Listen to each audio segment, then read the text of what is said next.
Bonjour, je suis dans une ferme en Haute-Loire et je suis là suite à l'appel d'une famille pour des agriculteurs qui sont en détresse par rapport aujourd'hui à cette fièvre catarrhale du mouton qui est en train de décimer les populations en Haute-Loire. Je vais vous laisser vous présenter. Donc, je m'appelle Daniel. Je m'appelle Véronique.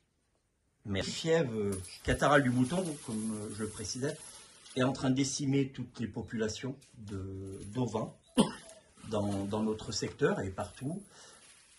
Et actuellement, il n'y a pas grand-chose qui est fait dans notre région, enfin en Haute-Loire, pour aider les agriculteurs. On a eu des choses qui ont été faites en Haute-France. Aujourd'hui, des vaccins sont mis à disposition depuis très peu de temps partout en France.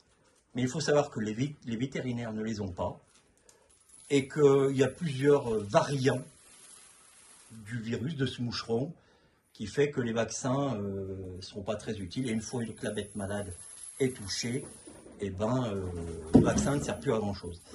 Je vais vous laisser continuer le propos, puisque c'est vous qui m'avez appelé avec votre épouse. Donc voilà, moi je suis frère agriculteur.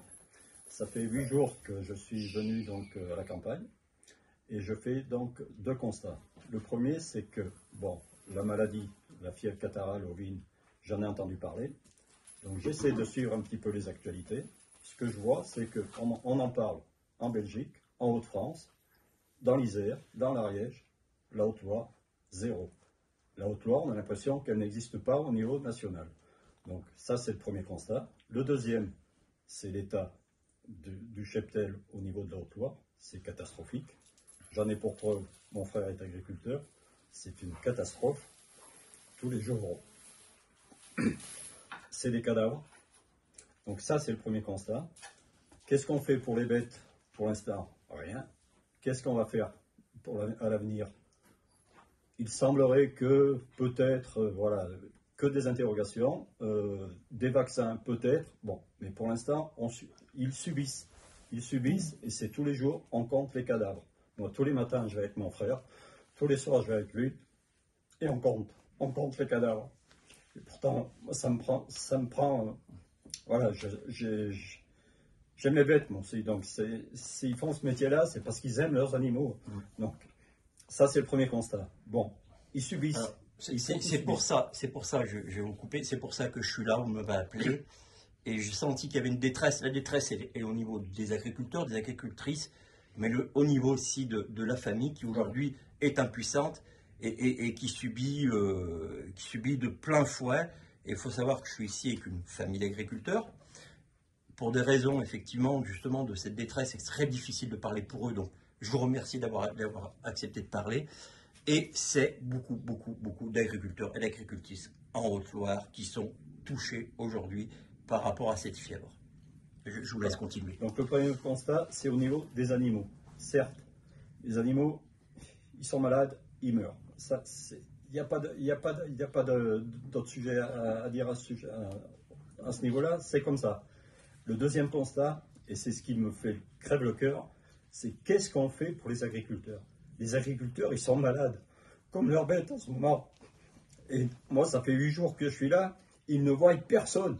Personne ne vient les voir. On les laisse dans leur coin. Ils sont déprimés, ils sont à bout. Mon frère, il dort plus, il est au bout du rouleau. Et rien n'est fait. Ils n'en peuvent plus. Oui, vous êtes en vacances, si les vacances se terminent.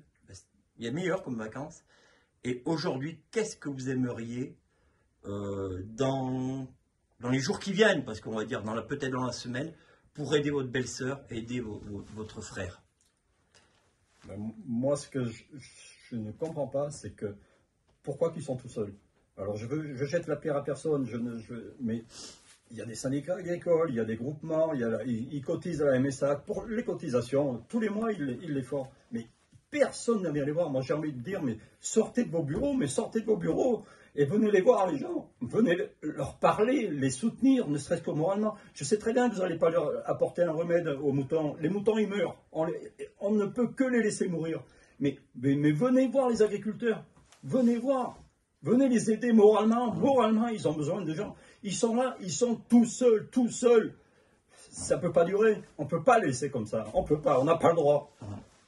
Donc là, c'est un vrai un appel à la population aussi, et puis aux politiques, et puis autres que politiques, à toutes les confédérations, à tous ceux qui travaillent dans ce milieu, parce qu'il y a les bovins aussi qui sont touchés, alors les ovins, là, donc, mais les bovins aussi qui sont touchés.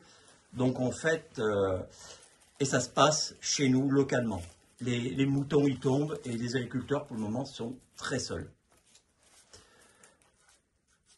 Qu'est-ce que, on l'a dit, vous avez fait un appel, j'espère qu'il va être entendu. Vous auriez autre chose à rajouter? Je crois que votre épouse a une lettre à lire, et je crois que, je ne sais pas, si vous avez autre chose à rajouter. Non, c'est un au secours. Voilà. C'est un appel au secours. Et je vais laisser lire cette lettre, justement, qu'a écrit votre épouse. Cette lettre est aussi un appel au secours. La FCO sévit sur la Haute-Loire, créant une mortalité encore jamais connue. On donne des conseils sur le comment s'occuper des animaux, conseils quelquefois même contradictoires. Outre les répercussions économiques qui seront importantes et pour lesquelles on pense qu'il y aura des solutions, est-ce que quelqu'un a pensé à prendre en compte la détresse humaine? Les éleveurs trouvent leurs bêtes mortes le matin en arrivant à la bergerie, et le soir, c'est la même punition. Ils se sentent coupables de n'avoir pas fait les choses comme il faut, d'être passés à côté de règles à respecter, d'avoir négligé la santé de leurs animaux. Ils partent le matin soigner leur cheptel, la boule au ventre, avec une seule question. Combien y en aura-t-il ce matin? Même scénario le soir. La nuit, difficile de fermer l'œil. Les insomnies prennent la place à un bon sommeil. Les éleveurs se sentent abandonnés. Mais jusque quand tiendront-ils? Messieurs ou mesdames, maires, sous-préfets, préfets, députés, et mieux encore, prenez vos bottes et venez visiter ces éleveurs qui sont meurtris, qui souffrent dans leur chair et dans leur âme devant ce désastre. Ils sont complètement désarmés et sombrent dans une dépression profonde, ne sachant plus que faire. Qu'attendez-vous pour leur venir en aide? Qu'il y ait des catastrophes humaines? Il sera trop tard. Merci.